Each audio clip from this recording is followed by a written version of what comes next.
The Oklahoma Sooners are primed to play spoiler for many a team in the 2025 college football regular season. They're also in a great spot to put themselves firmly in conversations to get back into the college football playoff, especially, of course, with the expansion of the tournament. Now, Oklahoma, I have ranked as the 14th team in college football. They got one of my favorite transfers in the entire thing in John Mateer out of Washington State. If you're not familiar with his game, just go check out some of those game footage. You can find any of that against a competition last year. Now, my only knock, of course, is what he was doing it against. Can he have that same level of production in the Southeast Conference? Oklahoma returns a lot of veteran players. The defense is good, and Brent Venables' squad did not have to dip into the portal much, except for the mentioned John Mateer. Now, Javonte Gibson, the transfer, Jaden Gibson's there still. Deion Burks is the guy that,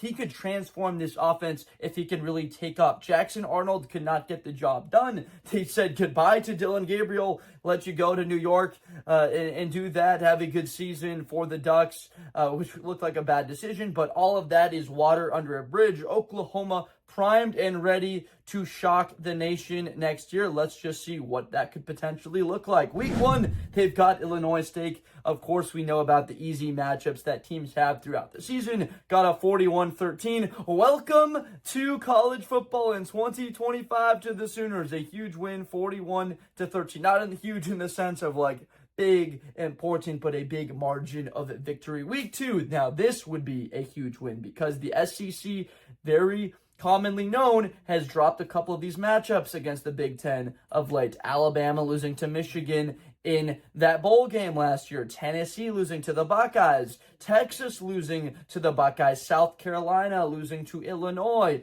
Michigan beating Alabama in the college football playoff semifinal a couple of years ago. There's been a bit of this consistency happening now with the SEC losing these big games. Can they get it back? I think that they do. 24-17. It's at Norman. They get the win.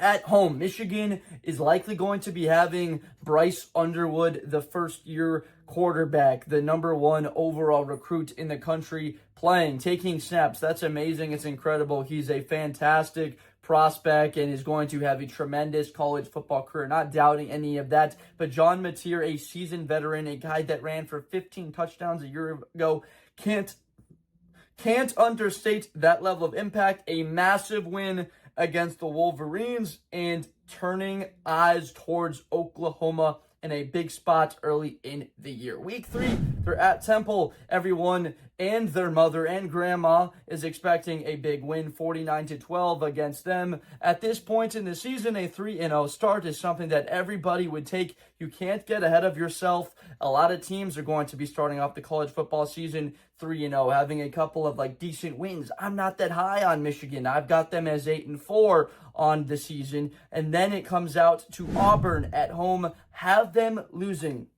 Now, Auburn is bringing out a player in Eric Singleton Jr. that just about almost beat Georgia himself. It was Haynes King, it was Haynes in the backfield, and Eric Singleton, as well as some good defensive play from the Yellow Jackets. This is a guy in Auburn that they have tremendous talent. This is the matchup of Jackson Arnold, who Oklahoma no longer wanted, with Auburn. He gets his revenge against the Sooners and drops Oklahoma to 3-1 on the season before they hit their bye week, staring down the barrel of games against Texas, South Carolina, Ole Miss, and Tennessee in a couple bunched up group, and then later on at Alabama. This is a huge game. I think that they need to win this one. They want to be in the conversation fully, get to the college football playoff. I don't think they're a playoff team. I'll say that right now. And I need to let you know, I'm recording this a couple of weeks before the start of the college football season, as well as when you are watching it. Because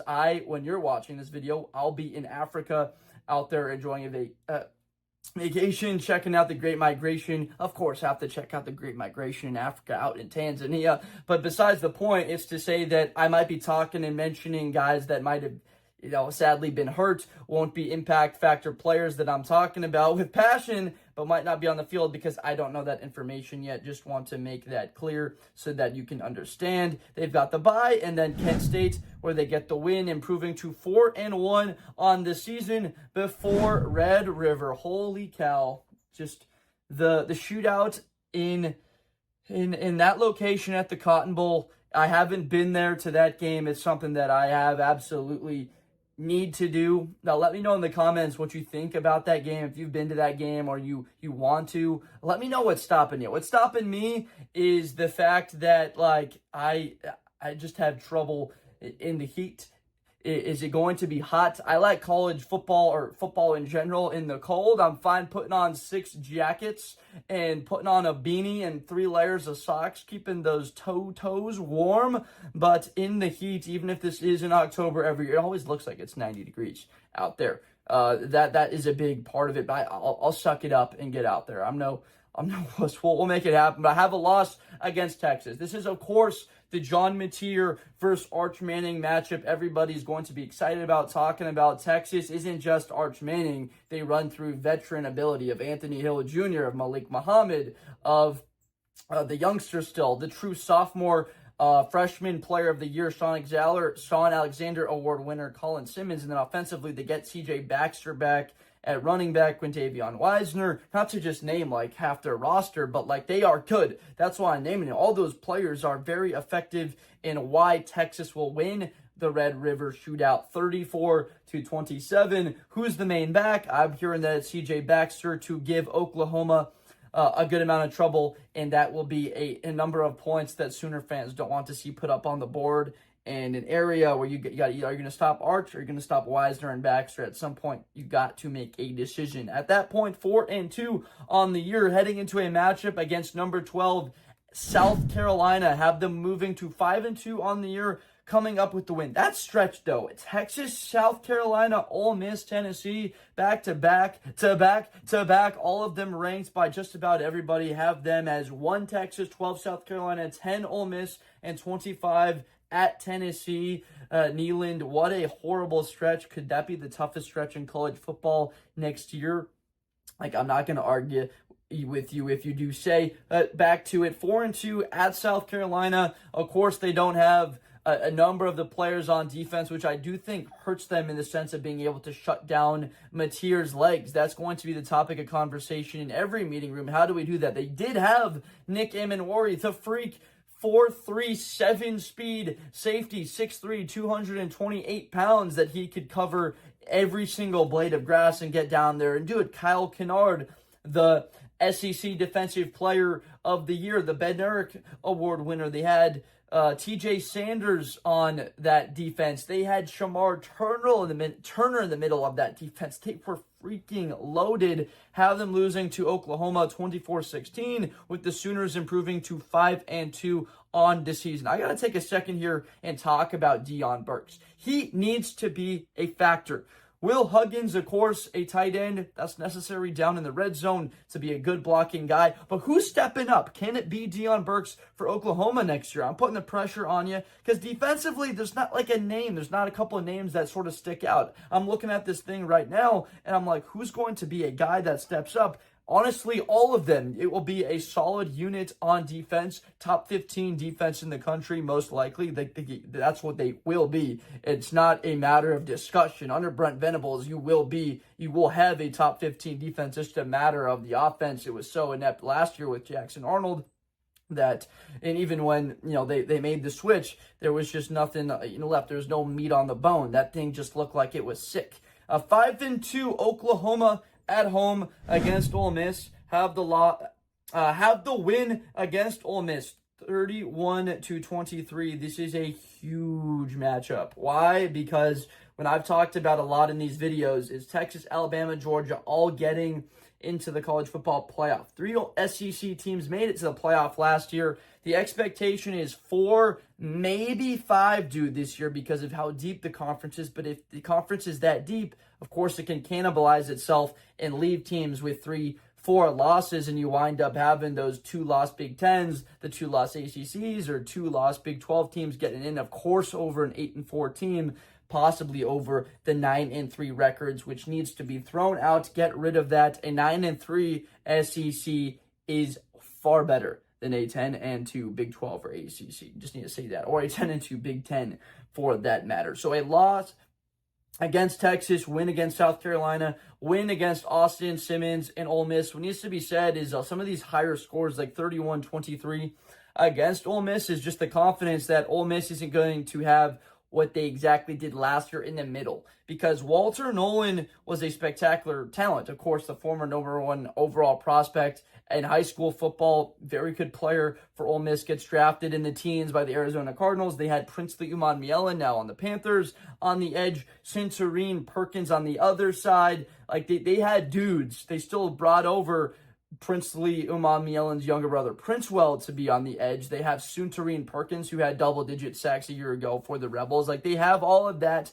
but still have them beating Ole Miss, South Carolina, and then Tennessee on the road. So when things are looking rough, like they're 4-2 after that Texas game, Red River, people in the dumps, they wind up 7-2, getting a road win at Neyland against Joey Aguilar in Tennessee. I'm talking a lot about the production of other players that have left. Why? Because I think it needs to be said. We don't know as of yet who are going to be the guys that step up. Of course, there was Brew McCoy, Squirrel White, who transferred out, and then Deontay Thornton, who got drafted, like that will be productive in the NFL. 6'5", ran a sub 4.3. Only the guys to run sub 4.4 at 6'5" have been Calvin Johnson and Deontay Thornton. Like, that's pretty darn good company to be a part of. But they beat Tennessee on the road at Neyland, almost knocking Tennessee out of the contention I'd mentioned, like that second tier. Tennessee, Ole Miss, South Carolina, Oklahoma, like Florida, LSU, all these squads that are right there in it. Likely we'll see one, but will there be two that make the playoff outside of that tier 1 of Alabama, Texas, Georgia? The bye week hits at a decent spot. Would like to keep the streak going, but a ton of tough physical in-conference games. At that point in the year, of course, they will be 7-2. Not of course, but like that's the record, 7-2 for a road game at Bryant-Denny Stadium in Alabama. This is a Bama team that will be a bit different in the synchronicity of the offense. Jalen Milroe is gone. Obviously, they don't have the talent, the speed, the explosiveness of him as a runner, but they do have Ryan Williams still on the outside and Ty Simpson to carry that offense, throwing the football effectively down the field. They return Caden Proctor on offensive line at that left tackle spot. Parker Brailsford could be the best center in college football. And then defensively, LT Overton, Deontay Lawson back, Justin Jefferson, Damani Jackson. Like, they are loaded on both of those, like the trenches as well as the defensive side of the ball. Bama's going to have a good defense. Have a loss against Mizzou, 24-27, a heartbreaker that basically ends their year. 24-27, they lose that game to Mizzou, and now I know, why would we lose that game and then beat LSU, who I have them beating 34-31, if we might not have a lot to play for it?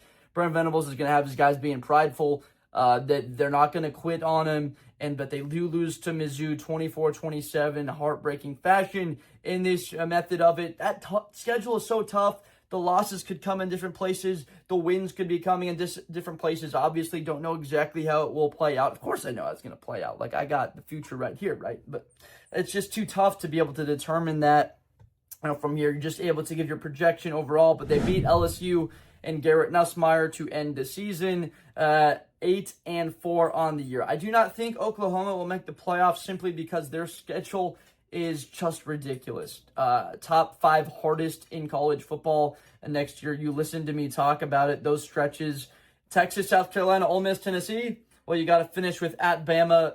Mizzou could be a decent team, could be ranked at some point, and then LSU, who I've got as the number 9 team in the country, beating them, beating 12 South Carolina, beating 10 Ole Miss, and still not getting into the playoffs. So please let me know in the comments what you thought about this video, whether you agree, disagree, that you think John Mateer could find himself in New York, but that Oklahoma's likelihood of getting to the playoff just seems slim to none because of how ridiculous that schedule is and how good the SEC is. Please subscribe for more content going forward. So fired up for the start of the college football season and the NFL. Now you can see the Bears stuff behind me, so please subscribe for more as we get rolling towards the start of the year. And of course, I will see you next time. Thank you so much. Best player in college football. That Georgia and Ohio State game, New Year's Eve, is going to be a classic. Josh Blunder. Hi, everybody. I'm Josh Blunder. To the 40, 35, 30, Espinosa to the 20.